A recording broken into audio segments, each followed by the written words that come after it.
Meu nome é Cláudia Gonzalez, eu sou professora de artes do Colégio Meta e queria passar para vocês uma coisa que eu acho importante vocês saberem para a prova do Enem, que é o conhecimento a respeito dos principais estilos artísticos que foram desenvolvidos aí ao longo da história.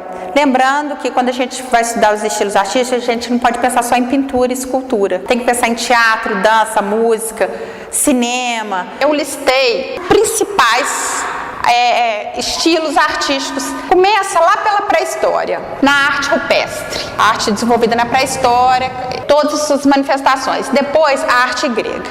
A gente aprende lá em história que a Grécia é o berço da civilização ocidental, né? Então, dê uma atenção especial para a arte grega. Você entendendo bem os ideais, os conceitos desenvolvidos na Grécia Antiga, você vai entender muito mais fácil o que aconteceu em Roma, o que aconteceu em períodos quando a gente escuta toda hora falando assim: houve uma retomada da arte clássica, houve uma retomada da cultura clássica.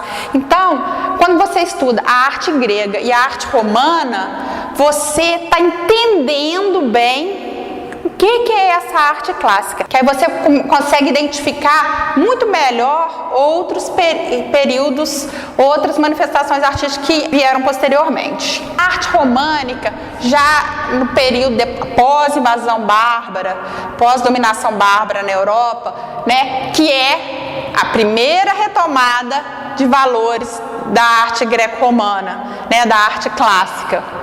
Depois, a arte gótica, a arte que a princípio não foi bem aceita e tal. O Renascimento, que é a vedete aí dos estilos artísticos, né? Então, no Renascimento, estão artistas considerados gênios, como Michelangelo, Leonardo da Vinci, Donatello, Botticelli, Rafael Sanzio. O Renascimento é talvez o estilo artístico mais importante da história das artes, porque vai haver uma ruptura, um olhar novo sobre o que está acontecendo no mundo. Foram criadas coisas importantíssimas no Renascimento, tá? A retomada do estudo científico, da valorização do homem, desenvolvimento da perspectiva, da valorização das ciências, da matemática. Depois, o Barroco vai deixar de lado a simetria do Renascimento, vai valorizar as emoções. Quando você olha para uma obra do Barroco, você percebe que o artista ele não está tão preocupado como os artistas do Renascimento, por exemplo, com o apuro técnico. Eles vão valorizar muito mais a emoção que a obra causa no espectador, na pessoa que está olhando aquela obra, vai ser muito mais importante do que o apuro técnico. O Rococó é como se fosse uma continuação, uma evolução do Barroco, só que de uma forma mais suave, mais branda. O Barroco é cheio de exageros, de excessos.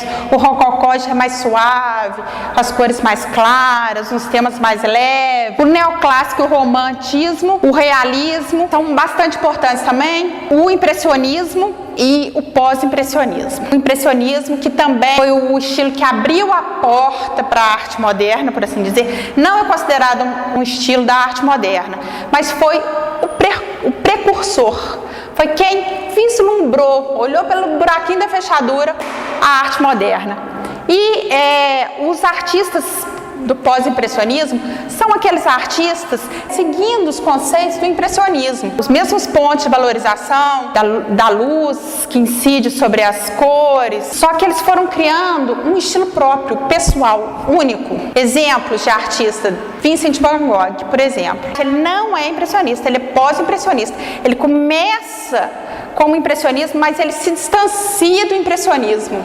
Paul Gauguin, também a mesma coisa. Paul Cézanne também. Então são artistas muito conceituados na história das artes e que todos têm em comum isso, ter começado como impressionista e depois migrado para um estilo único. Como eu falei aqui, eles abriram a porta para a arte moderna entrar. O expressionismo é considerado o primeiro grande movimento da arte moderna. A gente tem que entender a grande mudança que houve do final do século XIX para o início do século XX. O que estava acontecendo aqui?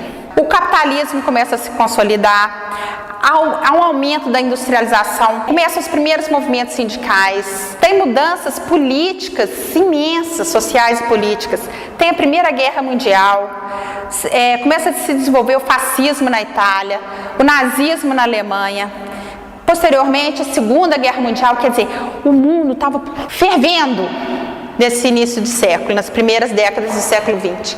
Então, esses movimentos artísticos vão começar a mostrar isso. É uma arte extremamente crítica, tá? Diferentemente de alguns estilos aqui, que o artista ainda não tinha essa liberdade crítica que eles vão ter aqui. Aqui tem alguns artistas da arte no século XX que vão ter uma posição, um peso político enorme.